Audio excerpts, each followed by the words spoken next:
समोर कॅमेरा नका. जय भगवान. आवाज येतो का सगळ्याला?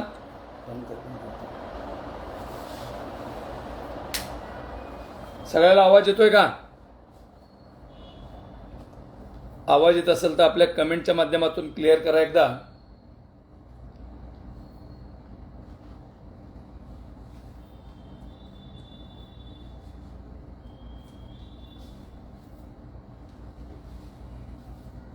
नमस्कार. जय ओबीसी.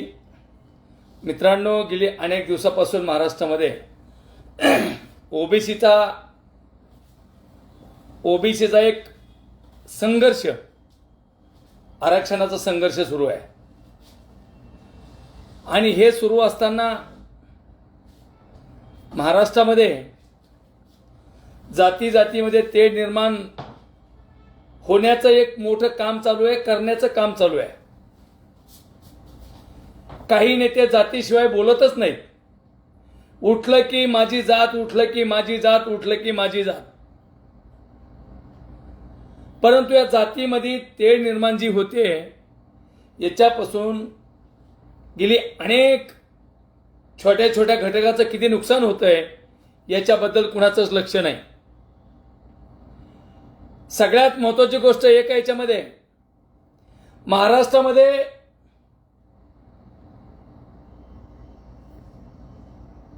आरक्षणाचा प्रश्न उद्भवल्यापासून मराठा समाज असेल, ओबीसी समाज असेल, अगदी वेगळ्या वेगळ्या दोन्हीही समाज तटस्थ भूमिका घेऊन आपण आपली बाजू मांडण्याचं काम करतायत. परंतु या गेल्या लोकसभेमध्ये काही समाजाने 100% इतका कडक जातीवाद केला आणि तो जातीवाद केल्यामुळं समाजामध्ये मोठ्या प्रमाणात एक दरी निर्माण झाली.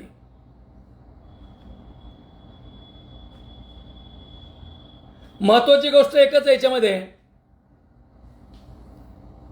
ज्यावेळी मराठा समाजाच्या आरक्षणाचा प्रश्न उद्भवला, मी गेली अनेक वेळा सांगत असतो,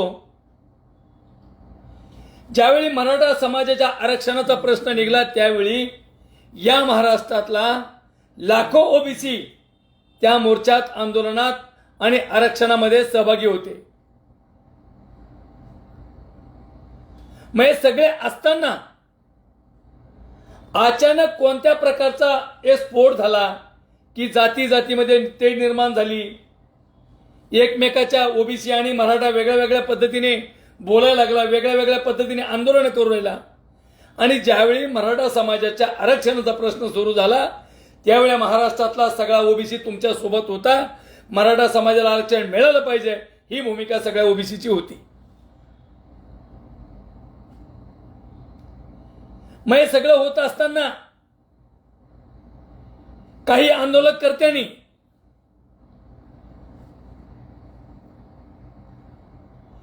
मराठा समाजाला आरक्षण मिळालं पाहिजे अशा प्रकारची भूमिका घेतली तर आम्ही या महाराष्ट्रातला सगळा ओबीसी गरीब मराठ्यांना आरक्षण मिळालं पाहिजे ही त्यांची सगळ्यांची भूमिका होती. परंतु आरक्षण मिळवता जरांगे पाटलांनी प्रत्येक वेळी भूमिका बदली केली आणि भूमिका बदलल्यामुळं ओबीसी आणि मराठामध्ये एक दरी निर्माण झाली. ही दरी भरून न निघणारी दरी. आता मला तरी असं वाटतं की सकाळी उठल्यापासून जरांगेचं माझा मराठा, माझे लहान लेकरं, माझे गरीबाचे लेकरं,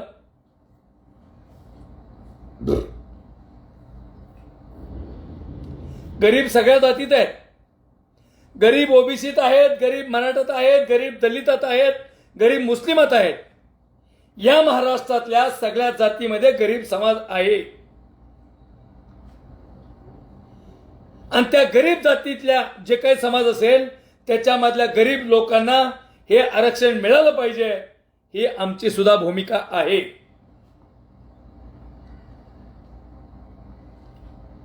माझी स्पष्ट भूमिका मराठा बांधवांना,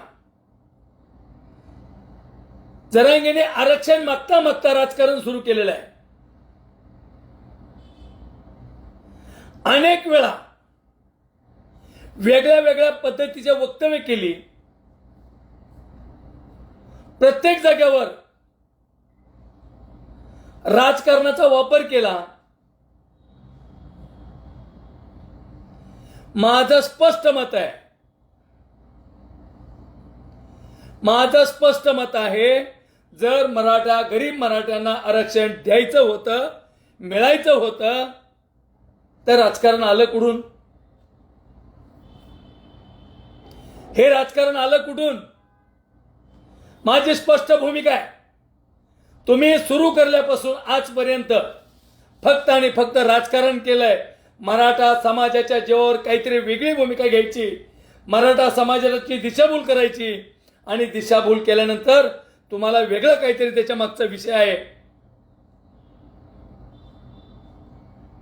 आम्ही अनेक वेळा हात जोडलेत, अनेक वेळा विनंती केली, गरीब मराठा समाजाला आरक्षण मिळालं पाहिजे. या महाराष्ट्रातला ओबीसी 100% तुमच्या सोबत आहे. मराठा समाजाला आरक्षण मिळालं पाहिजे. या महाराष्ट्रातला ओबीसीच नाही, 18 पगड जातीतल्या सगळ्या जातीतल्या पुढारी सुद्धा मराठा समाजाला आरक्षण मिळालं पाहिजे, या प्रकारची भूमिका सगळ्यांची होती. का बदललं? कुठे गेलं अचानक सगळं? आरक्षणाचं काय आहे की नाही कुठं? आता आमचं स्पष्ट मत आहे, जर गरीब मराठ्याला आरक्षण पाहिजे, ते कपडा पुढे गेला,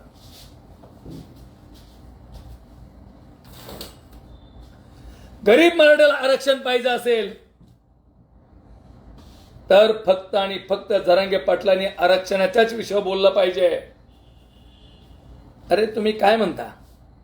याला पाडा, याला जोडा, याला आणा, ही काय आरक्षणाची भाषा आहे? ही आरक्षणाची भाषा आहे? चुकून आरक्षणाची भाषा नाहीये. ही भाषा फक्त राजकारणाची आहे. ही भाषा फक्त राजकारणात वापर केला जातो. अरे याला पाडा म्हणजे काय?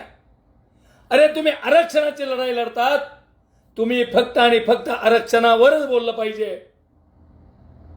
रोज वेगळी भूमिका,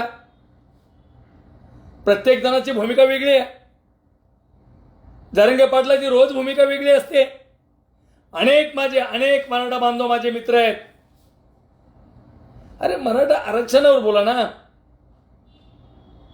मराठा समाजाला आरक्षण मिळालं पाहिजे, आम्ही या मताचे सुद्धा आहेत, पण ओबीसीतून नाही. ओबीसीतून कुठल्याही प्रकारचं आरक्षण मिळवू नये, या महाराष्ट्रातल्या तमाम सगळ्या मराठा नेत्याची सुद्धा इच्छा आहे.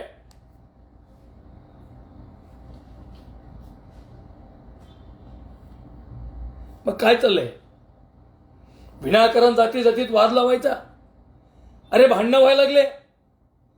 परवा आम्ही ओबीसीच्या भगवानगडावर जात असताना त्या आंतरवलीमध्ये दगडफेक झाली.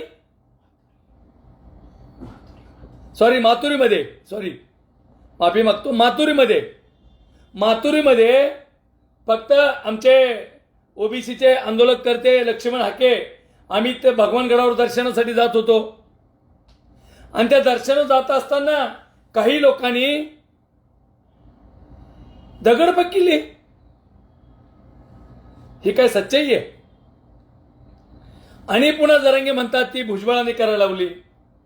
तुमच्या गावामध्ये जरांगे पाटील, तुम्हाला माझी विनंती आहे की जर तुमच्या गावातले लोक छगन भुजबळ साहेबांचं जर ऐकत असले तर मला वाटतं त्यांची सुद्धा प्रतिष्ठा असेल असं मला वाटतं. त्या ठिकाणी तुमच्या गावातल्या लोकांनी भुजबळाच्या सांगण्यावरून दगडफेक केली. अरे मातुरीतल्या लोकांनी दगडफेक केली. माझं तर स्पष्ट मत आहे, त्या ठिकाणी त्या रस्त्यावर जात असताना तुम्हाला कुठंतरी इगो हर्ट झाला. तुमच्या गावातून जात असताना ते गाव तुमचं नाही या मातुरी गावातल्या सर्व नागरिकांचं गाव आहे. आणि त्या ठिकाणी जात असताना दगडफेक करणं, समाजामध्ये तेढ निर्माण करणं, अरे गरीब गरीब गरीब जनतेचं वाटुळं होतं याच्यामध्ये. भलं ओबीसी असेल, मराठा असेल, परंतु ज्या गरीब लोक आहेत त्या प्रत्येकावर शेकडो गुन्हे दाखल झाले तिथं. त्याला कोण जबाबदार आहे? त्यांचे जामीन कोण घेणार? हा, भलं मराठा असेल, ओबीसी असेल, पण यांचे जामीन कोण घेणार? का हो, गेले का ते कामातून? आता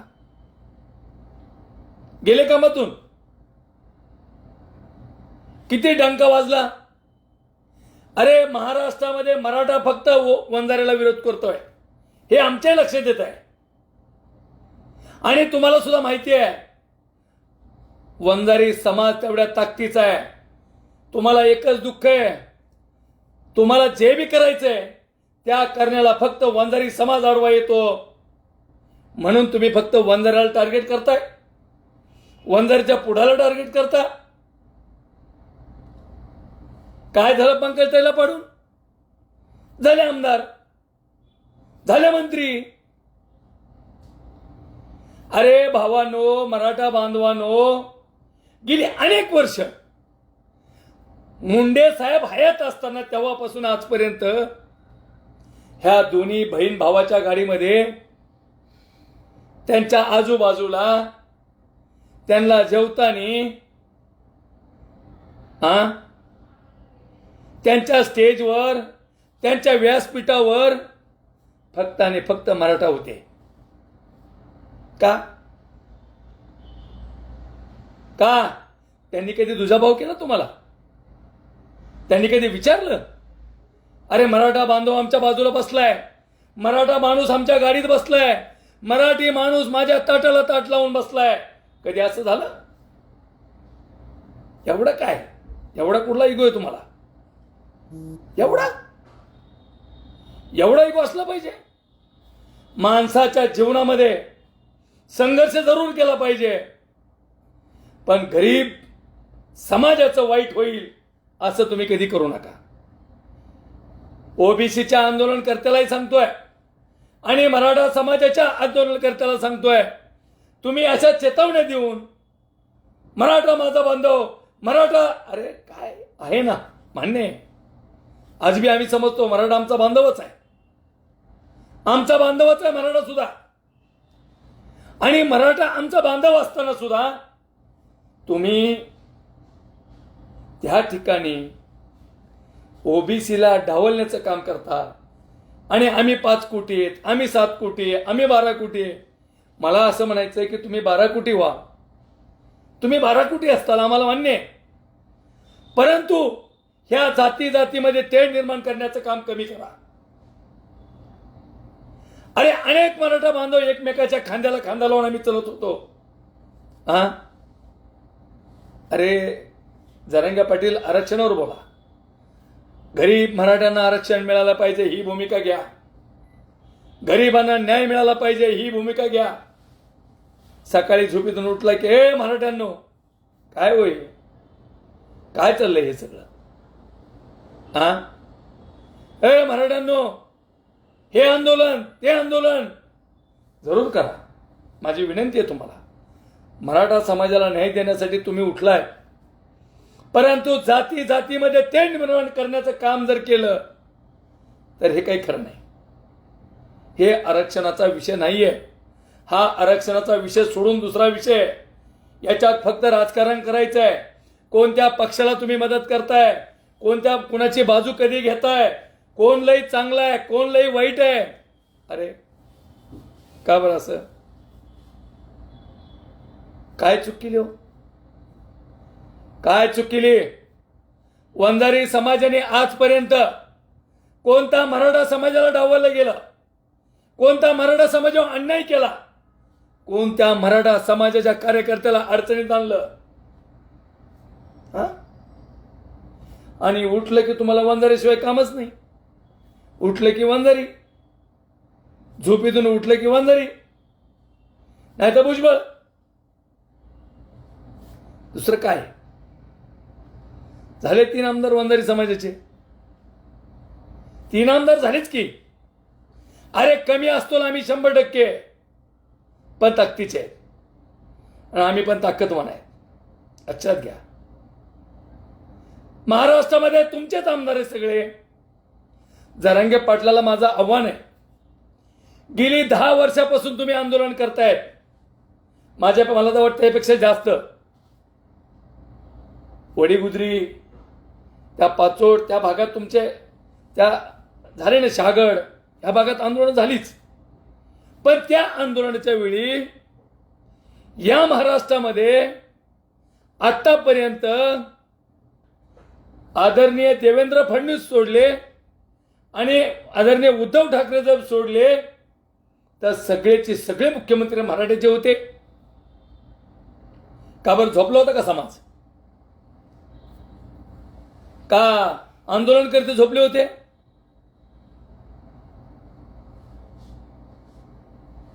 तुम्ही भूमिका घेता, या भूमिकेचा आमचा आम्ही 100% तुमच्या सोबत आहे, पण फक्त आरक्षणासाठी. गरीब मराठ्यांना आरक्षण मिळालं पाहिजे, त्या भूमिकेसाठी आम्ही सोबत आहोत.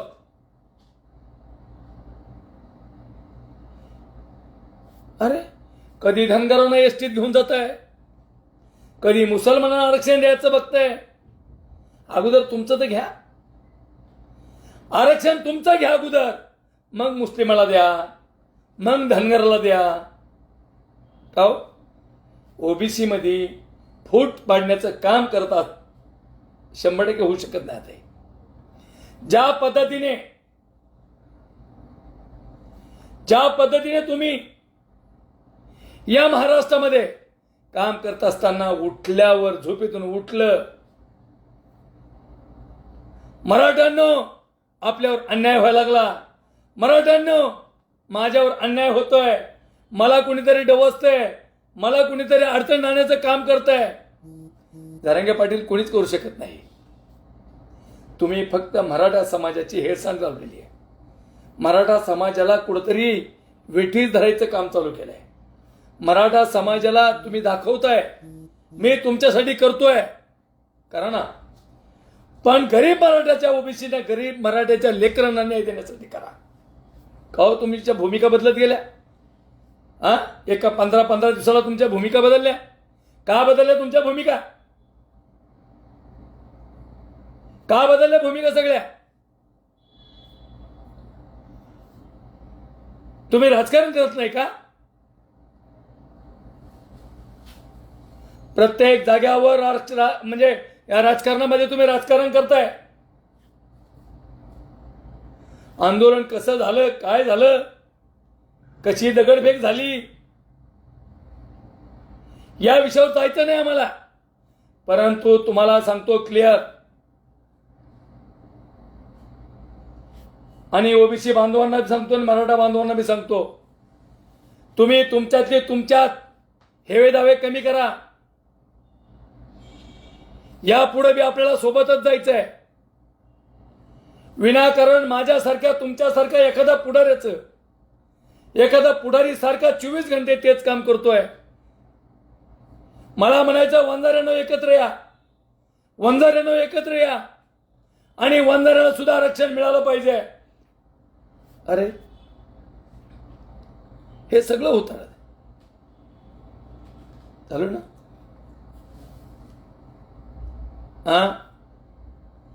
माझी विनंती आहे तुम्हाला, खास करून जरांगे पाटलाला विनंती आहे, खास करून, खरंच चांगलं नाही या समाजामध्ये तेढ निर्माण करणं. एका जातीबद्दल तुम्ही असं, ठीक आहे ना, मराठ्यांना आरक्षण मिळालं पाहिजे, कोण नाही म्हणतात, ओबीसीतूनच घेईन. कसं हो? अरे 300-350 जाती त्याच्यामध्ये. मंडळाला चॅलेंज देता तुम्ही, मंडल आयोगाला चॅलेंज. मंडल आयोगाला चॅलेंज द्यायचं. ओबीसी बांधव आजपर्यंत खरंच झोपलेला होता. ओबीसी सगळं झोपलेला होता आजपर्यंत. पण आता ओबीसी जागा झालेला आहे. या महाराष्ट्रातला ओबीसी सक्षमपणे रोडवर उतरायला लागलेला आहे. जागोजाग रस्त्यावर लढायची तयारी केलेली आहे. आणि प्रत्येकाला तुम्हाला जसा स्वार्थ आहे तसा महाराष्ट्रातल्या ओबीसीला सुद्धा स्वतःचं आरक्षण टिकवण्यासाठी, स्वतःच्या लेकराचं भलं होण्यासाठी, स्वतःचे कुटुंब वाचवण्यासाठी तो सुद्धा ओबीसीतला भटका विमुक्त असेल, भारा बलुतेदार असेल, ह्या सगळ्या जाती संघटित होण्याचं काम चालू केलंय. मी जरांगे पाटलाचं मी अभिनंदन करेल.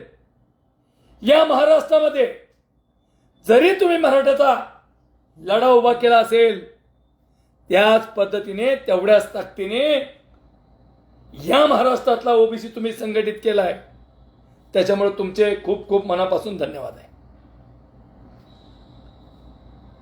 त्यामुळं माझी विनंती आहे, गेले अनेक दिवस झाले हे सगळं चालू आहे. शासनाला माझी विनंती आहे, राज्य सरकारला माझी विनंती आहे, राज्याचे उपमुख्यमंत्री, राज्याच्या मुख्यमंत्र्यांना आमची विनंती आहे, ओबीसीच्या आरक्षणाला धक्का न लावता मराठा समाजाला आरक्षण द्यावं. तमाम या महाराष्ट्रातल्या ओबीसीचं म्हणणं आहे. तुम्ही एवढे दिवस खाल्लं, तुम्ही तेवढे दिवस खाल्लं. अरे या महाराष्ट्रामध्ये ओबीसीचे मोजून 15 आमदार नसतात. या महाराष्ट्रामध्ये 15 आमदार असतात, पण तुमचे 180 आमदार असतात. कोणी खाल्लं? कोणी खाल्लं हे सांगावं जरांगे पाटलांनी. अरे ओबीसीच्या मुळात 15 कारखाने नाही, पण मराठा समाजाचे 200 साखर कारखाने. कोणी खाल्लं? याचा प्रश्न जरांगे पाटलांनी दिला पाहिजे, याचं उत्तर दिलं पाहिजे. अरे ओबीसीकडं मोठ्यावर मोजण्या इतक्या संस्था नाहीत. मराठा समाजाच्या पुढाऱ्याकडं हजारो संस्था आहेत. कोणी खाल्लं?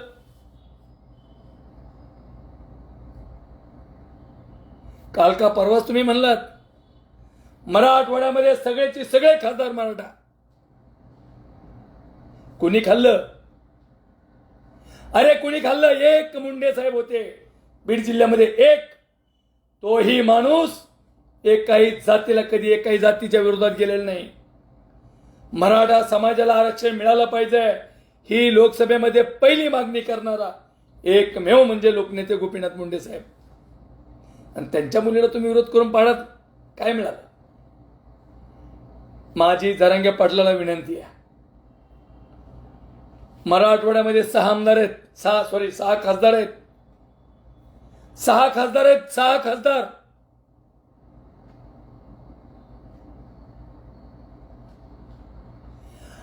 आणि तुम्ही त्या खासदारला मदत केलेली आहे. ह्या तमाम तुम्ही सांगताय, तुम्ही स्वतः तुम्ही सांगताय की मी ह्या मराठवाड्यातले सगळे खासदार निवडून आणले. इमान इतबारे, तुम्ही जर छत्रपतीवर प्रेम करणार असाल ना, तुम्ही जर खरे छत्रपतीचे भक्त असाल, खरे छत्रपतीचे शिवाजी महाराजांचे मावळे असाल, तर त्या 6 खासदाराकडून एक पत्र घ्या आणि त्या पत्रावर असं लिहा की या मराठवाड्यातला ओबीसी, मराठा समाज, ओबीसीतून त्यांना आरक्षण मिळालं पाहिजे. अशा प्रकारचे पत्र घ्या. घ्या ना पत्र. जेवढे आमदार आहेत त्यांच्याकडून घ्या.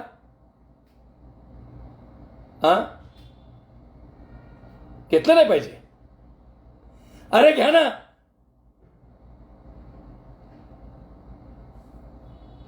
उठलं की सकाळी मराठ्यांनो असं झालं, मराठ्यांनो तसं झालं. समाजामध्ये तेढ निर्माण करणं आणि स्वतःचं नाव मोठं करणं असं नाही चालत ना. असं नाही चालत. माझी जरांगे पाटलांना विनंती आहे, या 6 खासदारांनी आव्हान केलं पाहिजे. मी तर बाकीच्या खासदाराला बोलतच नाही, कारण बाकीकडे जातीवाद झाले की नाही मला माहित नाही. पण या 6 खासदारांनी सांगितलं पाहिजे, देशाचे आदरणीय पंतप्रधान त्यांना यांनी पत्र द्यावं, राज्याच्या मुख्यमंत्र्याला पत्र द्यावं, राज्याच्या उपमुख्यमंत्र्याला पत्र द्यावं की मराठा समाजाला ओबीसीतून आरक्षण दिलं पाहिजे. घ्या, बोला ना, बोला त्यांना मोदी साहेबाला पत्र द्यायला हवा. हा, निवडून येईपर्यंत राजकारण करायचं, आरक्षणाचं भांडवल करायचं, मराठा समाजाचे निवडून आमदार आणायचे, खासदार आणायचे. अरे त्या गरीब मराठ्याचं काय झालं, त्या गरीब मराठ्याचं आरक्षणाचं काय झालं? हा, रॅली काढायची. आता तुम्ही विधानसभेपर्यंत हेच करणार आहे. जोपर्यंत विधानसभा होत नाहीत ना तोपर्यंत हेच चालणार. आता 6 जिल्ह्यामध्ये 6 म्हणजे शांतता मेळावे, शांततेचे मोर्चे.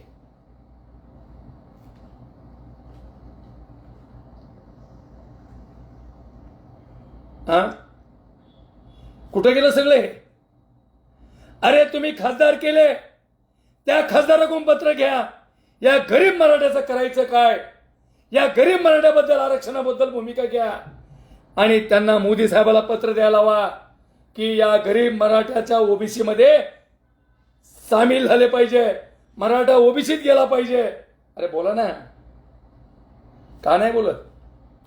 हा, तुम्ही राजकारण करत नाही ना, तुम्ही मराठा समाजाच्या गरीबाला न्याय द्यायला निघालात ना, गरीब मराठ्याच्या लेकरांना न्याय द्यायला निघालात ना. मग कधी देणार? अरे कधी देणार तुम्ही न्याय? लोकसभा झाल्यावर, विधानसभा झाल्यावर? हा, न्याय कधी देणार गरीब मराठ्यांना? याचं उत्तर तरंगे पाटलांनी दिलं पाहिजे. आम्ही म्हणत नाही, या महाराष्ट्रातला ओबीसी म्हणतोय मराठा समाजाला आरक्षण मिळालं पाहिजे, गरीब मराठ्याला न्याय मिळाला पाहिजे. अरे पण काय, सांगा ना मला. जरांगे पाटलाला माझं आव्हान आहे, गरीब मराठ्याला न्याय कधी मिळणार? विनाकारण जातीमध्ये ते निर्माण करणं, जातीमध्ये वाद लावणं आणि मराठ्यांचा पुळका आणून काहीतरी आरक्षणावर एखाद्या वेळेचं बोलणं. हा, माझं स्पष्ट मत आहे. अरे आम्ही सुद्धा ज्यावेळी मराठ्याचा आरक्षणाचा प्रश्न असेल होता, रस्त्यावरची लढाई लढलात, त्यावेळी महाराष्ट्रातला 50% ओबीसी तुमच्या सोबत होता. आणि आज याला पाडा, त्याला आणा, त्याला निवडून आणा. काय हो पाटील, नका कसं असं? अरे पाटलासारखं वागा, पाटलासारखा न्याय द्या. छत्रपती शिवाजी महाराज, जरा विचार घ्या, त्यांचा आदर्श डोळ्यासमोर ठेवा, त्यांचा आदर्श डोळ्यासमोर ठेवा. आणि हे सगळं होत असताना महाराष्ट्रातल्या ओबीसीच्या आरक्षणाला धक्का न लावता तुम्ही मराठा समाजाला आरक्षण द्या, ही आमची भूमिका आहे. परंतु ओबीसीतून नाही, बिलकुल नाही. माझी विनंती आहे सगळ्यांना, माझी मराठा बांधवांना विनंती आहे. बांधवांनो, तुमचाच एक भाऊ आहे मी सुद्धा. माझी तुम्हाला विनंती आहे, आरक्षणाची लढाई नक्की लढा. गरीब मराठ्याला न्याय मिळाला पाहिजे, त्यांना आरक्षण मिळालं पाहिजे, या मताचा मी सुद्धा आहे. का लोकसभा संपली, खासदार निवडून आले, आता अरे ज्याच्यासाठी तुम्ही या मराठवाड्यामध्ये थैमान घातलं, जाती ते निर्माण केली, ते खासदार मराठा समाजाचे, त्यांच्याकडून पत्र घेऊन मोदी साहेबांकडे जा आणि सांगा गरीब मराठ्यांना आरक्षण पाहिजे, ओबीसीतून पाहिजे. मराठा बांधवांना मी जेवढं बोलतोय तेवढंच ऐका. आता फक्त हे चलत राहणार आहे कुठपर्यंत? विधानसभेच्या इलेक्शन पर्यंत. विधानसभा संपली, काय होईल मला माहित नाही, मला नाही माहित काय होईल ती. परंतु या महाराष्ट्रामध्ये मराठा आणि ओबीसी खांद्याला खांदा लावून चालणारे समाज, एकमेकाच्या कामाला येणारा समाज, याच्यामध्ये खूप मोठा संघर्ष सुरू झालाय. जसं मराठा समाजाला वाटतं तसं ओबीसीला वाटतंय का? ओबीसीला वाटतं आम्ही संघटित झालो, आम्ही आमचं बघू आता, आम्ही आमचं काम केलं पाहिजे, आम्ही ओबीसीच्या आरक्षण धक्का लावू देणार नाहीत. चुकीचं नाही ना. गेले अनेक वर्षे भटका समाज आहे, गोरगरीब समाज आहे, किती छोट्या छोट्या छोट्या छोट्या जातीमध्ये ओबीसी आहे. आणि अशा गरीबाचं तुम्ही आरक्षण घ्यायचं म्हणता. अरे मेजर जाती कोण? तुम्हाला फक्त वंजाऱ्याचं दुखणं आहे, तुम्हाला दुखणं कुणाचं नाहीच आहे. पण एक सांगू, वंजारी सक्षम झालाय. कमी जरी असलो, ऐका ना, पण विचारांनी स्ट्रॉंग आहे, बुद्धीने खूप स्ट्रॉंग आहे. अरे शेकडो IAS IPS झाले, अभ्यासावर झाले, आरक्षणावर नाही. ओपन कॅटेगरीमधून गेलेत, एनटीतून नाही. कित्येक अधिकारी मोठमोठे झालेत. प्रत्येक डिपार्टमेंटमध्ये वंजारी समाजाचा अधिकारी आहे, त्याचा गर्व आहे आम्हाला, त्याचा गर्व आहे आम्हाला. पण एक लक्षात ठेवा, त्यांच्या स्वतःच्या अभ्यासावर गेलेत, रात्रंदिवस त्यांनी डोळे फोडलेत. SP झाले, कलेक्टर झाले, IAS झाले, IPS झाले. अरे त्यांच्या स्वतःच्या बुद्धीवर झाले. आणि ओपन मधून झाले, ओपन मधून, NT मधून नाही झाले. NTचं 2% आरक्षण आहे कुठं? आम्हाला शासन काढतं कुठं? अरे 2% आरक्षण आता कुठली जाहिरात काढा, कोणत्याही जाहिरात निघली तरी NTD, आम्ही वंजारी आहोत, NTD मध्ये 2% आरक्षण आहे. गेली 10 वर्षापासून आजपर्यंत जेवढ्या शासनाने जागा काढल्या त्या एकाही जाहिरातीमध्ये 2% प्रमाणे जागा त्यांनी दाखवावी. NTच्या समजा 1000 जागा सगळ्या निघल्या, NTच्या किती झाल्या? 1000 मध्ये 2%नी 20 जागा, 20 जागा दाखवा शासनाने, ह्या वंजारी समाज जागा. अरे आम्ही ओपन कॅटेगरी म्हणून जातो, अभ्यासाच्या ताकदीवर जातो, बुद्धिजीवीच्या ताकदीवर जातोय, आणि त्याच्या ताकदीवर आम्ही IAS IPS अधिकारी. अरे गर्व आहे मला, वंजारी समाजाचा गर्व आहे. जसा तुम्हाला गर्व आहे तसा आम्हाला पण गर्व आहे. या महाराष्ट्रातल्या वंजारी समाजाला छेडण्याचं काम केलं तर 100% जसंच तसं उत्तर देऊ. आता बिलकुल नाही. बांधवांनो, आपल्याला कुणाच्या नादी लागायचं नाही, आपल्याला कुणाच्या नादी लागायचं नाही. पण जर कुणी आपल्या नादी लागला तर त्याला बी शेंगाव घेतल्याशिवाय सोडायचं नाही. आता बस झाला. परवा अनेक घटना घडल्यात. आदरणीय ताईच्या संदर्भामध्ये किती कमेंट करावं, किती घाल. अरे तुम्हाला आई बहिणी नाहीत? आहे की नाही? आई बहीण आहे की नाही आपल्याला? हा, ताईने कधी एक शब्द काढला तोंडातून? अरे त्यांनी सांगितलं मराठ्याला आरक्षण मिळवस्तोवर मी का. अरे त्यांनी काही संकल्प केला, हा, आणि संकल्प करून सुद्धा करे मराठा समाजाने एवढ्या कमेंट घाण करावा, याचा मी जाहीर निषेध नव्हता. आणि करायचं तर फेक अकाउंटून करणार ना. अरे खानदानी जे आहेत ना, खानदानी ज्यांनी खरंच बाप्पानी जन्म दिला आहे ना, त्यांनी स्वतः आपल्या फेसबुकहून केलं पाहिजे, बोललं पाहिजे ना.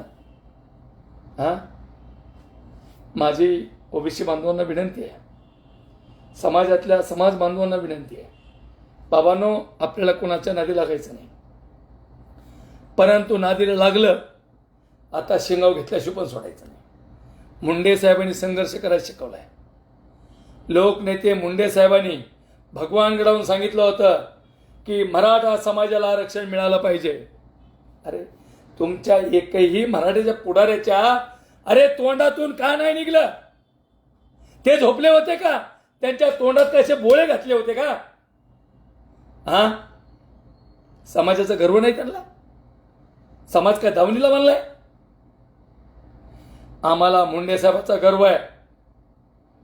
ताकदीने सांगतो, या महाराष्ट्रामध्ये जगायचं शिकवलंय, या महाराष्ट्रामध्ये संघर्ष करायचं शिकवलंय, तो आमचा नेता आहे, लोकनेते मुंडे साहेब. तुमचा कोण नेता आहे? अरे 6 कोटी 7 कोटी जनतेचा नेता कोण आहे? हाय कोण नेता?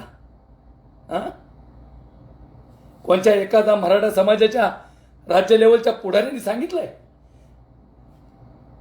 शिंदे साहेबांनी सांगितलं मराठा समाजाला आरक्षण दिल्याशिवाय स्वस्त बसणार नाही. पण कशातलं? आता परवा ते त्यांनी नाही का सगळे स्वार्याचं त्यांनीच थांबायला लावलं. त्यांच्या लक्षात आलं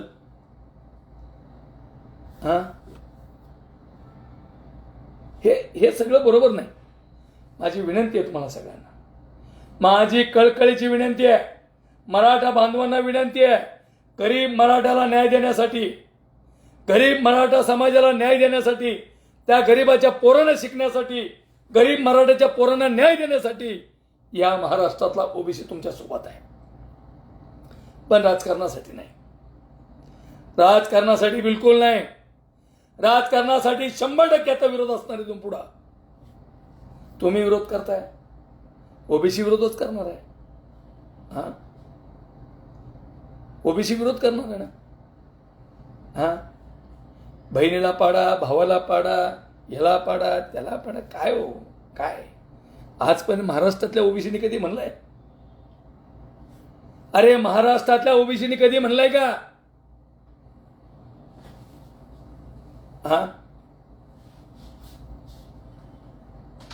कधी म्हणलंय का की मराठा समाजाचा खासदार होतोय, आता आम्ही त्यांना मतदान देणार नाही? कधी झालंय असं? बिलकुल असं होऊ शकत नव्हतं. परंतु आदरणीय लोकनेते मुंडे साहेबाचा विचार आणि ओबीसीचा संघर्ष या महाराष्ट्रामध्ये त्यांनी आम्हाला शिकवलाय. तो संघर्ष जोपर्यंत या महाराष्ट्रामधलं हे षडयंत्र संपत नाही तोपर्यंत 100% ओबीसीचा लढा ताकदीने लढू आणि ओबीसीला न्याय देण्याचं काम करू, एवढीच मी तुम्हाला विनंती करतो. आणि परत एकदा सांगतो, विनाकारण कुणाच्या वरती चुकीची कमेंट करू नका, मराठा बांधवांबद्दल लिहू नका. आणि मराठा बांधवांना पण माझी विनंती आहे, विनाकारण एकमेकाचा दोष निर्माण करू नका. आपण सगळे संघटित आहोत, एक जागेवर आलो पाहिजेत. आणि समाजाच्या आरक्षणाला सुद्धा जर प्रॉपर केलं तर 100% मराठा समाजाला सेपरेट आरक्षण दिलं पाहिजे, एवढी माझी विनंती आहे. आणि मी परत एकदा सगळ्यांचे आभार व्यक्त करतो आणि जय ओबीसी.